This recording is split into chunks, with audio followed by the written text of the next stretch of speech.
Salutations gaming enthusiasts, George Marionhead here, although today I'm here to discuss something not even remotely related to Mario, and that's Pokémon.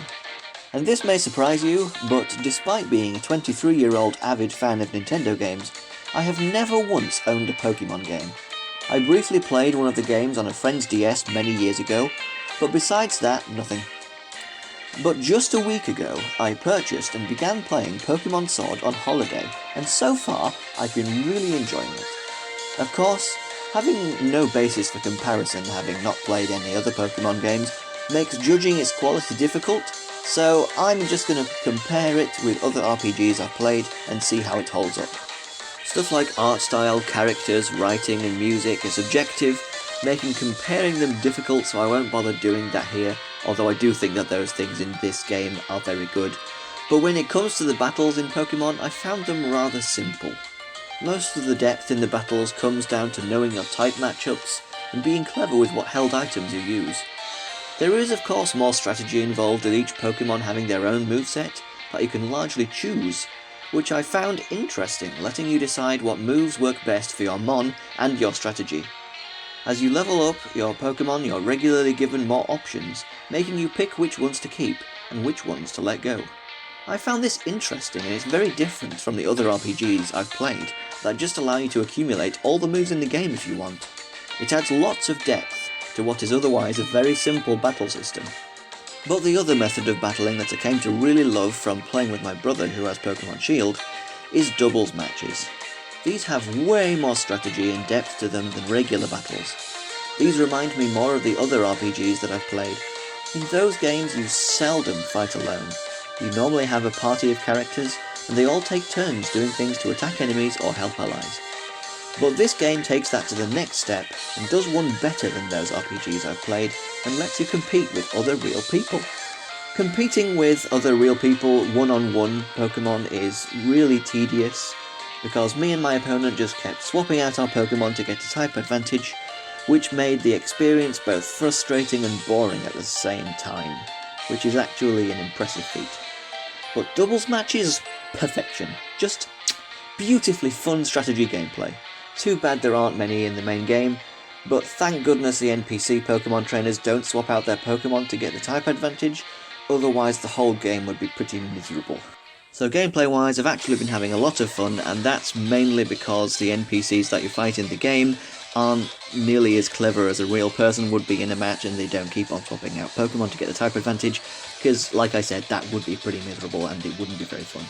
Now let's move on to the fun part of the video where I talk about that more subjective stuff, as well as my own personal experiences with the game. As a British person, I've really been enjoying the design of Galar as it's based on my home country. From the familiar look of the gorgeous countryside, the port town, towns built into historical castles, and an industrial city, to the many British references in the Pokémon, the slang the NPCs use, and even the bins and signposts.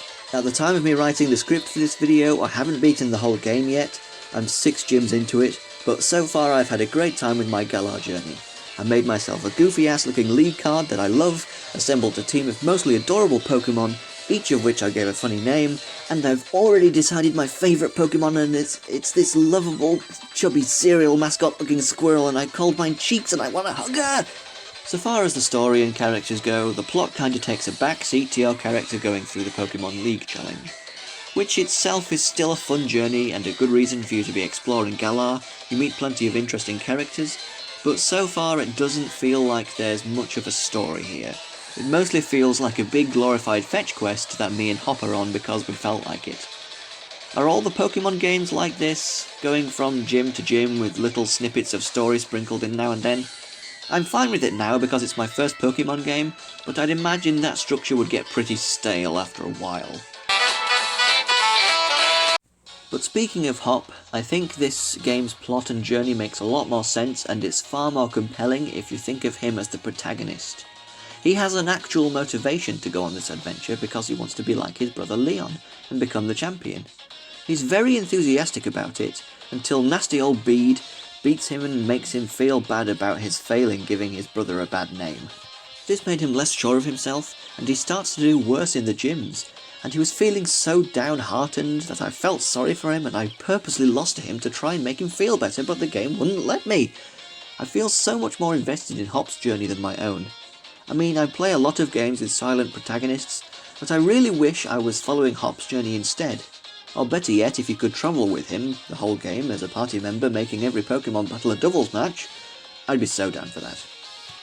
Other major, though less important characters include Sonia, who's cute but keeps asking me questions with really obvious answers and then is always impressed at my insight, Chairman Rose, who I'm suspicious of because it's normally the head of big corporations that end up being surprise villains. Also, I hate his hair, especially that stupid dangly bit. And Bede, who's just an arrogant a-hole who happens to have an amazing battle theme. I've come to really like the character designs of all the gym leaders, but I'm a bit disappointed that some of them get little to no relevance in the game outside of their battles. But of what little I did see of them, I really enjoyed, especially Opal. She's really quirky and actually a lot of fun. There are lots of really nice places to see and explore in the game, from the stunningly gorgeous rural landscape of Postwick, Wedgehurst and Turfield, the mysterious beauty of the woods of Ballinlee? That's how it's pronounced. The quaint port town of Hulbury and the grand Roman-esque architecture of the Bath-inspired Circhester. I also really enjoy spending ages exploring every nook and cranny of the vast open wild area, though I wish there were more of them in the game. It feels so jarring going from having free reign over the camera and then being suddenly locked to a fixed perspective.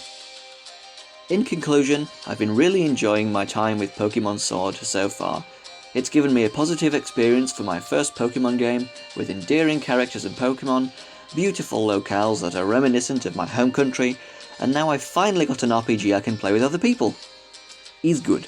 I give Pokémon Sword 4 awkwardly smiling Pokémon trainer thumbs out of 5. Well, I hope you've enjoyed this short video about my first ever Pokémon game. I normally make Mario videos, but I also make stuff about other Nintendo games like this fairly often. So if you're interested in seeing more quality Mario and Nintendo content from me, be sure to like and subscribe. And also let me know what you think of Pokémon Sword and Shield in the comments. No late game spoilers please though, I haven't finished it yet. So with that, until next time, farewell everyone.